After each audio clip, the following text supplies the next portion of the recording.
La Bible en un an, la 315e journée, le livre du prophète Daniel, chapitre 5, verset 1 au chapitre 6, verset 1, le livre des psaumes, chapitre 110, verset 1 à 7, le livre des proverbes, chapitre 27, versets 21 et 22, l'évangile de Jean, chapitre 7, verset 53 au chapitre 8, verset 11.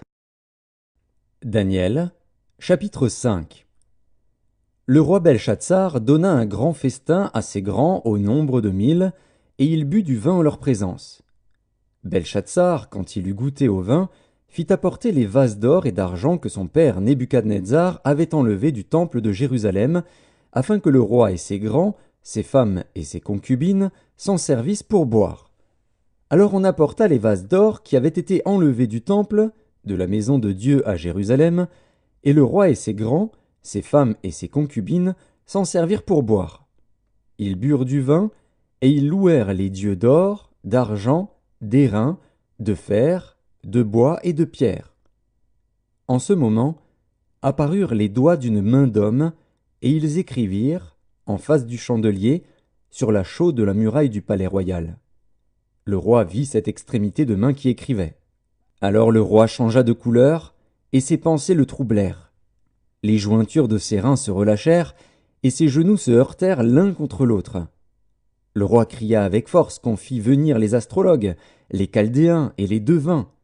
Et le roi prit la parole et dit aux sages de Babylone, « Quiconque lira cette écriture et m'en donnera l'explication sera revêtu de pourpre, portera un collier d'or à son cou, et aura la 3e place dans le gouvernement du royaume. » Tous les sages du roi entrèrent, mais ils ne purent pas lire l'écriture et en donner au roi l'explication. Sur quoi le roi Belshazzar fut très effrayé, il changea de couleur, et ses grands furent consternés. La reine, à cause des paroles du roi et de ses grands, entra dans la salle du festin et prit ainsi la parole. « Ô roi, vis éternellement! Que tes pensées ne te troublent pas, et que ton visage ne change pas de couleur. Il y a dans ton royaume un homme qui a en lui l'esprit des dieux saints. Et du temps de ton père, on trouva chez lui des lumières, de l'intelligence, et une sagesse semblable à la sagesse des dieux.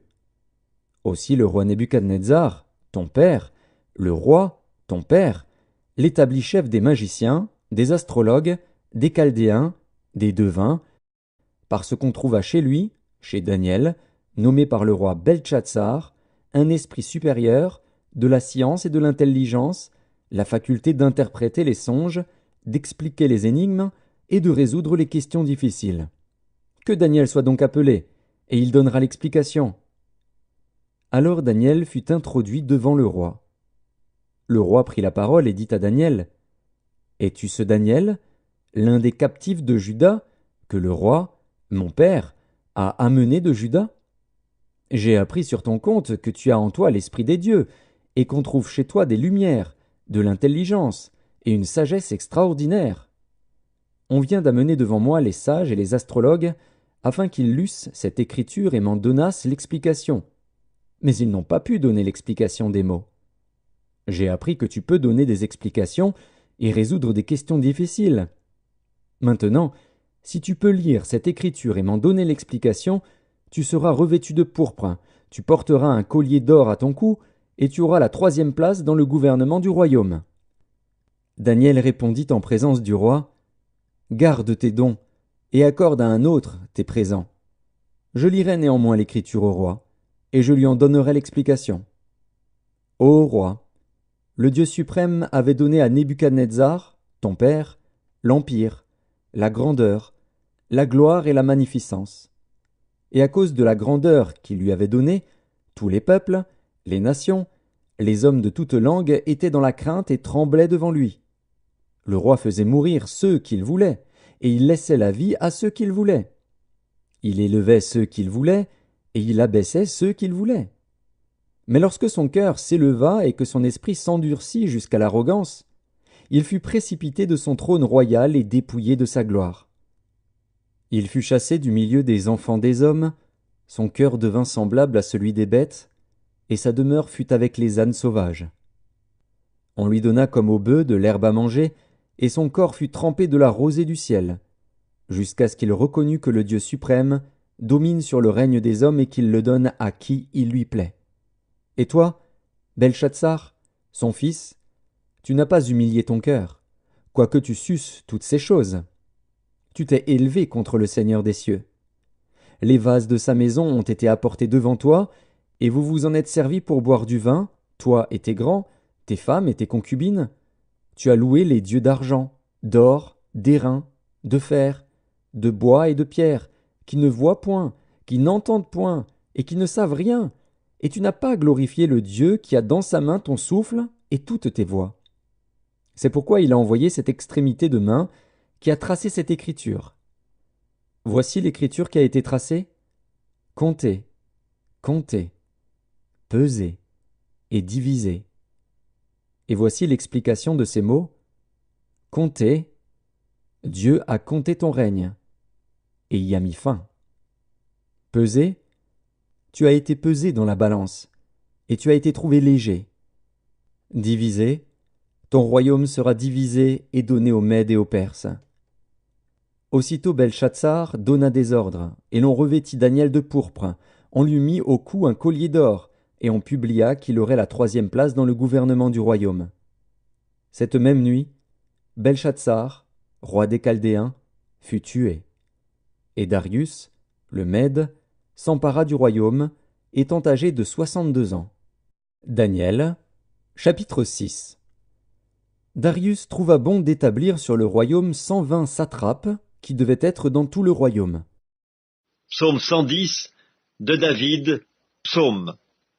Parole de l'Éternel à mon Seigneur, assieds-toi à ma droite jusqu'à ce que je fasse de tes ennemis ton marchepied. L'Éternel étendra de Sion le sceptre de ta puissance, domine au milieu de tes ennemis. Ton peuple est plein d'ardeur quand tu rassembles ton armée, avec des ornements sacrés du sein de l'aurore, ta jeunesse vient à toi comme une rosée. L'Éternel l'a juré, et il ne s'en repentira point. Tu es sacrificateur pour toujours, à la manière de Melchisédek. Le Seigneur, à ta droite, brise des rois au jour de sa colère. Il exerce la justice parmi les nations, tout est plein de cadavres. Il brise des têtes sur toute l'étendue du pays. Il boit au torrent pendant la marche, c'est pourquoi il relève la tête. Livre des Proverbes, chapitre 27. Le creuset est pour l'argent et le fourneau pour l'or, mais un homme est jugé d'après sa renommée.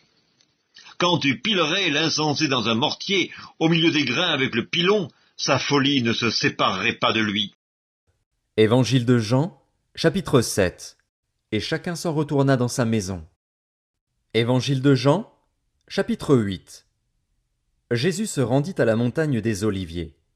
Mais, dès le matin, il alla de nouveau dans le temple, et tout le peuple vint à lui. S'étant assis, il les enseignait. Alors les scribes et les pharisiens amenèrent une femme surprise en adultère. Et, la plaçant au milieu du peuple, ils dirent à Jésus, « Maître, cette femme a été surprise en flagrant délit d'adultère.